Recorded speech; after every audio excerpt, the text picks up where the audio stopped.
ಶೋಭೆ ತರ್ತಾ ಇರುವಂತಹ ಆಕರ್ಷಕವಾದಂತಹ ವಿಚಾರಗಳನ್ನ ಹೇಳಿ ನಮ್ಮನ್ನ ಚಾತುರ್ಯ ಮೂಡಿಸ್ತಾ ಇರುವಂತಹ ದಿವ್ಯ ಆಲೂರು ನಿರ್ವಹಣೆ ಮಾಡ್ತಾ ಇರುವಂತಹ ನಮ್ಮ ಮಗಳು ದಿವ್ಯ ಆಲೂರು ಅವರು ಆಂಕರ್ ಅಲ್ಲ, ಆಂಕರ್ ಜೊತೆಗೆ ಇನ್ನು ಬೇಕಾದಷ್ಟು ರೀತಿಯ ಪ್ರತಿಭೆ ಇದ್ದಾರೆ. ಇವತ್ತು ವಿಜಯ ಕರ್ನಾಟಕದಲ್ಲಿ ಒಂದು ಲೇಖನ ಇದೆ ಇವ್ರ ಬಗ್ಗೆ. ದಿವ್ಯ ಆಲೂರವರು ಮಹಿಳೆಯರು ಯಾವುದಕ್ಕೂ ಕಡಿಮೆ ಅಲ್ಲ,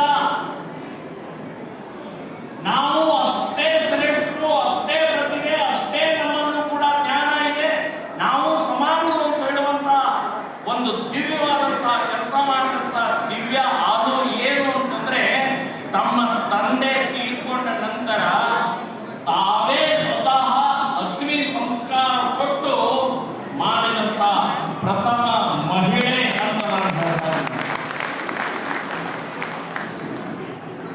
ಯಾರು ಮಾಡ್ತಾರ್ರಿ?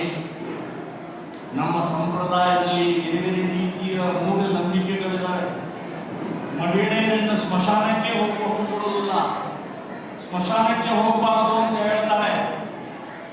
ತಂದೆ ತಾಯಿ ಇದ್ದವರು ಹೆಗಲ ಮೇಲೆ ಇಟ್ಕೊಳ್ಬಾರ್ದು ಅನ್ನುವಂಥದ್ದು. ಹೀಗೆ ಅನೇಕ ಮೂಢನಂಬಿಕೆಗಳ ಮಧ್ಯದಲ್ಲಿ ದಿವ್ಯ ಆಲೂರು ಒಂದು ದಿಟ್ಟ ಧೈರ್ಯದಿಂದ ಸಮಾಜದಲ್ಲಿ ಎಲ್ಲರೂ ಮಾಡಬಹುದು ಅಂತ ತೋರಿಸಿಕೊಟ್ಟಂತ ಆ ದಿವ್ಯ ಆಲೂರಿಗೆ ಸಾವಿರ ಸಾವಿರ ಸಾವಿರ ಪ್ರಣಾಮಗಳನ್ನ, ಅಭಿನಂದನೆಗಳನ್ನ ನಾನು ಹೇಳ್ತಾ ಇದ್ದೀನಿ. ಅಷ್ಟೇ ಅಲ್ಲ, ನಾನು ಅವಳಿಗೆ ಒಂದು ಶಾಲ ಹಾಕಿ ಎಲ್ಲರಿಗೂ ಎದುರಿಗೆ ಒಂದು ಆದರ್ಶವಾದಂತಹ ಮಹಿಳೆ ಮಾಡಿದಾಳೆ ಅಂತ ಹೇಳಿ ನಾನು ಹೇಳ್ತಾ ಇದ್ದೀನಿ.